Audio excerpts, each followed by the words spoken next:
Il est 8h38, Mathieu Béliard. Et c'est l'heure de notre rendez-vous à la ferme avec Fanny Agostini en Auvergne. Bonjour Fanny. Bonjour Mathieu. Alors s'il y a une chose Fanny qui ne vous manque pas depuis votre déménagement, c'est vrai que vous avez quitté la capitale pour Boisset, l'Auvergne. Le trafic routier évidemment, les embouteillages chez vous, j'imagine que c'est assez tranquille. J'ai même oublié ce que c'était un bouchon, ça n'existe pas chez moi. Vous savez que vous êtes en train d'agacer certains de nos auditeurs dans leur voiture. Oui, je sais, mais ça fait du bien, Ce que je voulais vous dire aussi, c'est que ça n'existe pas dans la nature, les bouchons. J'avais envie de faire ce parallèle pour vous dire ce matin que dans la nature, il y a un trafic finalement assez fluide. En comparant notre façon de nous déplacer à celle de tous les animaux vivant en horde, groupe ou colonie, c'est ce que l'on remarque. Regardez par exemple les hirondelles, les bancs de sardines qui sont capables d'atteindre des vitesses de pointe à plus de 100 km/h et pourtant le trafic est fluide et sans carton, pas de carambolage non plus chez les fourmis qui sont de loin les meilleurs urbanistes du monde. Les fourmis qui ont même fait l'objet d'études dans le but d'améliorer nos propres réseaux routiers.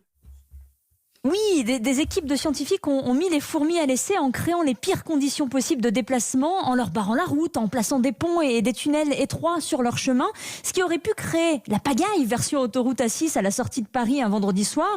Eh bien non, les fourmis n'ont pas fléchi et au lieu de ralentir, sachez qu'elles mettent le turbo pour fluidifier le trafic. Et c'est ce que les scientifiques ont remarqué aussi, c'est que quand une fourmi sent que la voie principale est saturée, elle ne va pas s'engager pour ne pas détériorer des conditions de circulation générale. Et en plus de ça, le code de la route des fourmis les pousse même à retirer les obstacles pour les déplacer sur le bas-côté. Pourquoi Mathieu ? Parce que les fourmis, elles se la jouent collectif. Vous dites que c'est d'ailleurs ce qui nous différencie des fourmis, entre autres. Évidemment. C'est pas la principale différence, mais c'en est une. Le bouchon est une invention purement humaine à cause de notre individualisme sur la route. C'est ce que nous montre l'observation des insectes. L'intelligence collective a du bon.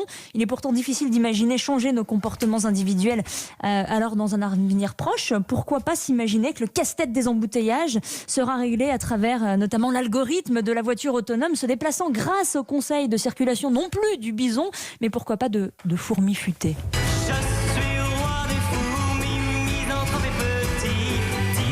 Michel Polnareff, 1968, le roi des fourmis, et Fanny Agostini qui s'inspire, ça s'appelle le biomimétisme, s'inspirer de la nature pour l'appliquer à notre vie de tous les jours, et on apprend des choses au contact de la nature avec vous Fanny, tous les matins. Notre rendez-vous à la ferme à retrouver sur europe1.fr. Il est 8h.